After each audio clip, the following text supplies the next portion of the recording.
Assalamualaikum dan selamat sejahtera Dr. Aspa dan rakan-rakan. Okey, hari ini saya dengan Saiful akan membentangkan latihan analisis data kualitatif, kefahaman dan kemahiran dalam menganalisis data, kategori pemerhatian. Okey, saya perkenalkan diri. Saya Nur Solihah binti Muhammad Jasad, 904392 bersama dengan Saiful Aziz bin Abdul Halim 904605 akan membentangkan kaedah atau pendekatan kualitatif menggunakan kaedah pemerhatian. Di sebelah sini terdapat isi kandungan pembentangan iaitu tajuk kajian, tujuan kajian, instrumen dalam kutipan data, gambar rajah proses yang terlibat, kelima proses pengekodan, keenam tema-tema daripada data dan tujuh adalah cabaran-cabaran dalam menganalisis data. Okey, seterusnya, tajuk kajian yang kita pilih adalah penilaian implementasi kurikulum dalam program latihan kemahiran penyeliaan ladang ruminan. Tujuan kajian adalah untuk memahami pendekatan pengajaran berdasarkan pendekatan 4 langkah corak pengajaran. 4 langkah corak pengajaran ni adalah diterbitkan atau dibina oleh Allen. Peranan penyelidik pemerhati sepenuhnya dan tidak terlibat secara langsung dalam sesi video. Keempat, instrumen dalam mengutip data iaitu protokol pemerhatian, senarai semak pemerhatian disenaraikan. Yang kedua adalah melalui perakam video pengajaran.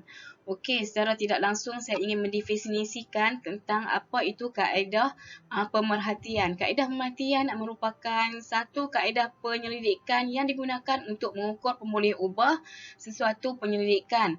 Selain itu, dia merupakan kaedah yang alternatif yang ada dalam mengumpul maklumat atau pengumpulan data selain soal sidik dan temuduga. Melalui pemerhatian juga, penyelidik akan mengamati suatu tingkah laku subjek berpandukan pemboleh ubah yang telah dikenal pasti. Seperti yang akan kita tunjukkan dalam kajian ni lah. Okey, seterusnya terdapat 6 langkah untuk membuat dalam proses pembuat pemerhatian. Kita menggunakan teori yang dikeluarkan oleh Creswell dengan Baiz pada tahun 2020 yang menyertakan 6 elemen yang patut ada dalam kaedah pemerhatian ini. Yang pertama iaitu memilih lokasi pemerhatian, di mana lokasi ini adalah penting selain daripada data-data lain seperti tarikh, masa, lepas tu responden-responden yang terlibat. Yang kedua, bina protokol pemerhatian. Bina protokol ni kita yang buat sendiri. Jadi kita boleh membina protokol berdasarkan kehendak kita. Yang ketiga, merupakan fokus kepada pemerhatian. Apabila kita merancang untuk membuat penyelidikan, jadi kita fokus sepenuh-penuhnya terhadap pemerhatian apa yang kita kehendaki, apa yang kita ingin selidiki. Macam doktor pernah kata, dia merupakan ada roh di mana pendekatan kita, apa yang kita saja yang tahu apa yang kita hendak buat. Yang keempat, tentukan peranan penyelidik. Peranan penyelidik ni kita mesti tahulah peranan-peranan kita untuk melaksanakan kajian. Okey, yang kelima, merekodkan nota lapangan di mana list-list yang kita senaraikan, kita rekodkan sama ada terdapat atau tidak terdapat. Dan yang keenam, proses mengundurkan diri. Proses yang mengundurkan diri ni kita merujuk kepada jika kita terlibat dalam proses penyelidikan secara penuh. Secara orang kata apa? Secara turut serta. Jadi contohnya kita mengundur ni, kita mengucapkan terima kasih dan kita mengundur diri secara perlahan-lahan lah. Okey, 4 langkah membuat perhatian ni merupakan langkah pertama, merupakan 4 langkah yang dibina oleh Allen yang merangkumi langkah pertama iaitu persediaan, langkah kedua penyampaian, langkah ketiga aplikasi dan langkah yang keempat penilaian. Langkah yang pertama mempunyai 5 elemen-elemen yang perlu ada. yang perlu kita ambil dalam video itu. Sekiranya video itu ada dan minit keberapa kita akan catat. Pemerhatian ni adalah minit yang keberapa kita akan catat dengan elemen yang hubungan pelajaran lepas yang berkaitan ni sepanjang tempoh pelajaran itu berlangsung, ada ataupun tidak. Kalau ada, kita mesti pemerhatian dia meletakkan nilai minit keberapa, iaitu simulasi yang dibangunkan, kesediaan menerima ilmu baru, mengekalkan motivasi pelajar, penyataan tujuan pembelajaran, kesan daripada pembelajaran. Yang ni elemen yang pertama. Elemen yang kedua, penyampaian pula memberi idea berdasarkan yang pengetahuan yang difahami oleh pengajar itu sendiri. Yang kedua, pembelajaran baharu berdasarkan batasan kurikulum, penyampaian yang logik dan jelas, memperkasakan kreativiti dan inovasi pelajar. Jika semua elemen-elemen ni ada, kita akan tick kepada ya, dan kita akan letakkanlah minit keberapa elemen-elemen tu wujud dalam proses pembelajaran video tersebut. Okey, langkah ketiga juga sama juga, dan seterusnya ke langkah keempat. Jadi elemen-elemen tu ada. Jadi kita kita perlu meletakkan nilai-nilai minit keberapa sebagai bukti elemen-elemen tu wujud. Ni adalah proses di mana bina protokol lah. Selain daripada yang pertama, pilihan lokasi pemerhatian, iaitu yang video yang kita rakam ini adalah di Makmal Kawalan Kualiti Susu di Arul Gajah, Melaka. Responden dia adalah Puan Siti Nurhaliza, iaitu tajuk ujian kualiti susu dalam sisi pengajaran dan pelajarannya. Untuk peringkat seterusnya, peringkat ketiga dan hingga ke-6, saya serahkan kepada Encik Saiful Adri. Sekian, terima kasih. Baik, terima kasih kepada Soleha atas penerangan sebentar tadi. Baik, tadi Soleha telah menerangkan langkah-langkah awal dalam membuat pemerhatian. Baik, saya akan sambung lagi beberapa langkah dalam membuat pemerhatian berdasarkan Creswell dan Nebais 2020. Baik, apabila kita membuat pemerhatian, kita perlu fokus kepada perkara yang kita nak perhatikan. Antara elemen-elemen yang kita boleh gunakan dalam memastikan bahawa kita fokus adalah, pertama, kita menggunakan borang senarai semak soal selidik, senarai semak pemerhatian, observation checklist yang kita telah bangunkan, ataupun protokol pemerhatian yang kita telah bangunkan. Baik, yang kedua, perkara yang kita perlu lakukan adalah untuk menjadikan kita fokus dalam pemerhatian adalah kita menggunakan rakaman video untuk memastikan bahawa ada perkara-perkara yang kita tidak terlepas pandang terhadap perkara yang kita perhatikan.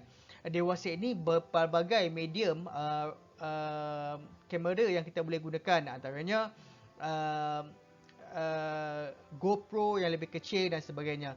Dalam kajian dalam video yang pemerhatian kami buat ini, kami telah menggunakan kamera jenis Sony Handycam yang kita telah merekod aktiviti pengajaran oleh pengajar. Baik, yang keempat, perkara yang penting juga adalah kita kena mengenal pasti ataupun menentukan apakah peranan pendidik dalam membuat pemerhatian. Ini penting kerana pendidik perlu dapat membezakan apakah hubungan pendidik dengan subjek. Dalam kajian ini, mengikut goal 1958 dalam tipologi klasik berkaitan dengan pendidik, menjelaskan terdapat 4 mod pemerhatian, iaitu pemerhatian yang pertama, partisipan sepenuhnya; yang kedua, partisipan sebagai pemerhati; yang ketiga, pemerhati sebagai partisipan; dan yang keempat, pemerhati sepenuhnya. Dalam kajian ini, kami menggunakan pendekatan pemerhati sepenuhnya kerana kami tidak terlibat langsung dalam sesi tersebut dan kami bergantung sepenuhnya kepada rakaman video yang telah dilakukan.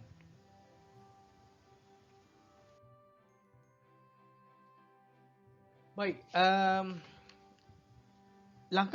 dua langkah apabila kita buat pemerhatian ialah kita membuat ataupun merekod nota lapangan, dan yang ketujuh, kita keluar daripada tempat pemerhatian. Tapi untuk pembentangan kali ini, kami tidak membincangkan tentang proses merekod nota lapangan dan juga kita mengundurkan diri daripada lapangan kerana kami menggunakan data pemerhatian yang telah sedia ada. Baik, apabila kita membuat langkah-langkah dalam pemerhatian telah dilakukan, kini sampailah masa kita membuat analisis data kualitatif. Okey, menurut Yin 2016, terdapat 5 fasa dalam kita membuat analisis data kualitatif. Yang pertama, kita compiling, iaitu kita memindahkan rakaman daripada video ke dalam laptop dan juga cloud dalam pelbagai format seperti MP4 dan juga MOV. Dalam pemerhatian ini, daripada format video daripada Sony tersebut, kita pindahkan format tersebut dalam PC yang mudah dibaca, dan terdapat 2 format video yang kita gunakan, iaitu MP4 dan juga MOV. Okey, setelah kita memindahkan video raw tersebut, video mentah tersebut ke dalam platform PC untuk memudahkan kita buat analisis, fasa yang kedua tu fasa disassembling. Okey, apa yang kami buat adalah kita membuat naik video ke dalam Atlas TI dan membuat coding.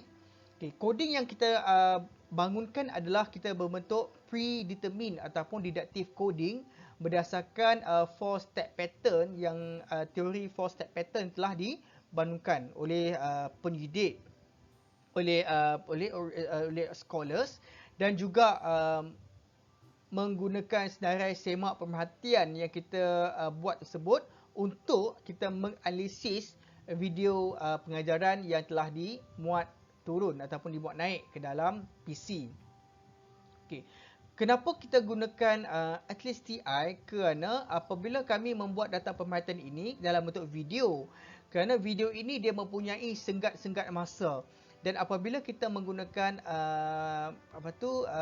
software ataupun perisian, kita lebih mudah untuk play, pause dan juga membuat rekod, dan juga kita membuat field note, dan kita membuat catatan dan sebagainya. Okey, fasa yang ketiga dalam kita membuat analisis data ialah kita menentukan pola-pola data ataupun reassembling. Okey, pola-pola tersebut adalah daripada senarai semak tersebut yang kita susun untuk membentuk tema-tema ataupun pola-pola data.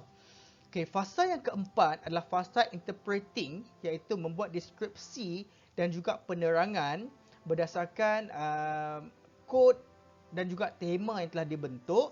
Dan fasa yang kelima adalah fasa concluding ataupun buat kesimpulan terhadap data yang telah kita bentuk.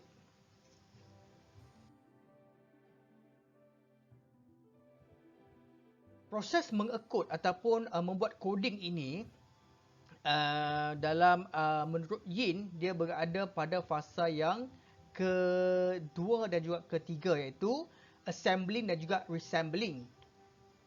Okey, kami menggunakan pendekatan padanan warna dalam membuat pengkodan supaya kita tak tercicir daripada elemen-elemen yang kita perhatikan, dan juga kita membuat pemerhatian video tersebut. Okey, apa yang kita dapat lihat dekat sini ialah okey, warna-warna ini telah telah menggambarkan yang pada Atlas TI ni pada padanan kriteria yang kita telah buat pada borang senarai semak pemerhatian. Okey, apabila kita membuat coding ataupun pengekodan, di mana dalam kajian ini kita menggunakan pre-assume coding ataupun coding secara deduktif. Okey, untuk menjadikan kami tak keliru terhadap coding-coding dalam Atlas TI ni, dia disusun mengikut alfabet ni, mengikut alfabet. Kami buatkan dia dalam bentuk warna lah untuk kita senang untuk membuat proses coding ataupun coding terhadap durasi video yang kami perolehi. Sebagaimana yang telah saya bincangkan pada slide yang sebelum ini, proses menggunakan teknik uh, warna ni sangat memudahkan dari segi dari segi kita membuat uh, coding ataupun dan juga pengkategorian. Okey, berdasarkan kod yang kita telah bina, pre-assume coding dan juga durasi video. Okey, kami menonton video dan juga terus menetapkan kod yang ini berlaku pada minit yang keberapa. Dan hasil daripada pemerhatian video sepanjang berdurasi 12 minit lebih ni, kita telah memenuhkan borang senarai semak yang kita telah bina sebelum ini, di mana apabila kriteria-kriteria tersebut telah dicapai, kita akan dipenuhi, kita akan tick. Yang tidak pun juga kita akan tick. Dan juga kita letakkan juga durasi masa pada kolom pemerhatian yang kita buat ini, supaya kita macam ada bukti jugalah dalam bentuk penulisan selain daripada bukti-bukti yang kita letakkan pada perisian.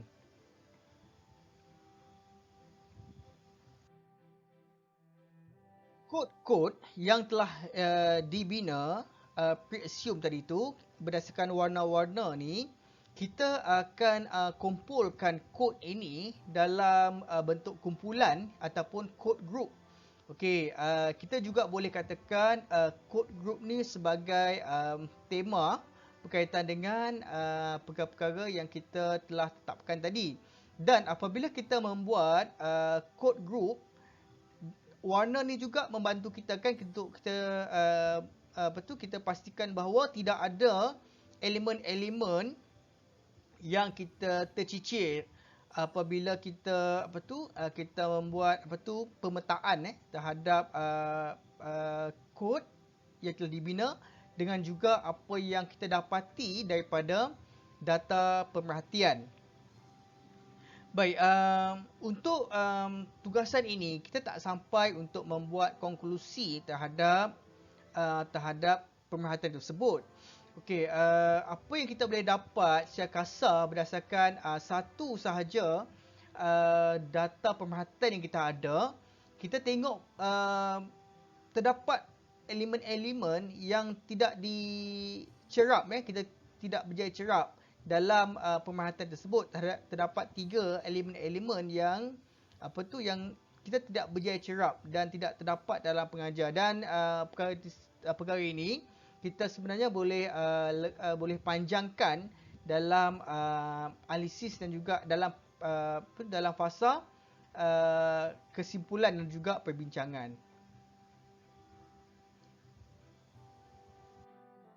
Sepanjang kami melakukan tugasan ini, terdapat pelbagai cabaran-cabaran dalam kita membuat analisis data pemerhatian.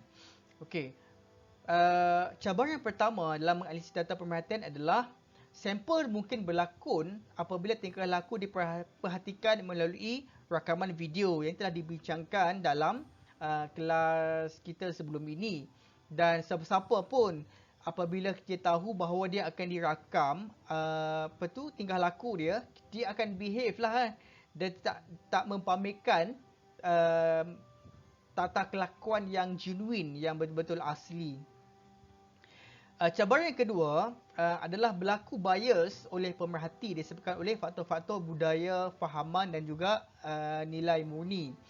Dalam kita membuat pencerapan pemerhatian, perkara-perkara ini kita perlu jaga tentang isu-isu ini, terutamanya apabila kita memperhatikan sesuatu benda yang kita pemerhatian yang kita tidak selesa dari segi budaya dan juga dari segi dari segi konten. Contohnya dalam video tersebut sebenarnya apa yang dibentangkan, diterangkan oleh pengajar tersebut adalah perkara yang sama yang saya terangkan kepada pelajar. Dan dalam video dan dalam pendekatan sebagai pemerhati sepenuhnya, saya tidak boleh komen tentang apa elemen-elemen yang disampaikan tentang ketepatan fakta, teknik penyampaian dan sebagainya. Cabaran yang ketiga adalah pemerhatian tidak boleh dilakukan secara tergesa-gesa dan tidak menyebabkan penyelesaian kajian dalam masa yang singkat. Okey, kajian etnografi contohnya, ya, apabila kita membuat pemerhatian secara etnografi, pemerhati perlu memastikan bahawa fasa-fasa pemerhatian itu lengkap. Okey, antara peringkat-peringkat yang perlu berlaku dalam pemerhatian adalah kita akan masuk lapangan. Okey, dalam masuk ke lapangan ini juga terdapat pelbagai prosedur dan juga cabaran tersendiri. Termasuklah apabila kita mengumpul data, apabila kita mengumpul data sama ada dari sebab pemerhatian, ketekunan kita dan konsistensi kita dalam membuat nota-nota lapangan, dan juga kita juga perlu satu momen, satu tempoh di mana kita perlu keluar daripada lapangan yang kita telah masuki. Dalam tugasan ini, perkara yang baru yang kami belajar adalah dengan menggunakan data sumber video, kita terpaksa mendengar dan kita terpaksa menggunakan elemen software juga untuk membantu kita dalam dalam menentukan pasti pada durasi masa yang mana sesuatu elemen-elemen pengajaran yang telah kita telah tetapkan dalam seri semak itu dipenuhi. Dan penggunaan software ini sangat membantu kami lah apabila kita nak pause, kita nak repeat, kita nak lajukan, nak perlahankan video tersebut untuk memastikan bahawa kita betul-betul teliti dalam membuat analisis video pengajaran tersebut. Berikut adalah merupakan sumber-sumber rujukan yang kami gunakan, di mana protokol ataupun temubuat protokol pemerhatian tersebut, kita telah menggunakan pendekatan 4-step pattern dan kita menggunakan mengadaptasi daripada kajian Bizai Sham et al. Untuk membuat elemen-elemen coding dan juga tema secara presume ataupun didaktif. Teknik-teknik pemerhatian, kita menggunakan pendekatan Creswell dan juga Bayes, dan juga Yin kita gunakan untuk membuat fasa-fasa dalam membuat analisis data. Sekian, terima kasih kepada Soleha, rakan seperjuangan, dan juga doktor kerana memberi kami pengalaman yang baru dalam melakukan tugasan ini, di mana tugasan ini semestinya telah membagi kami kepada dimensi baru dalam membuat analisis data kualitatif dalam bentuk pemerhatian. Sekian, terima kasih.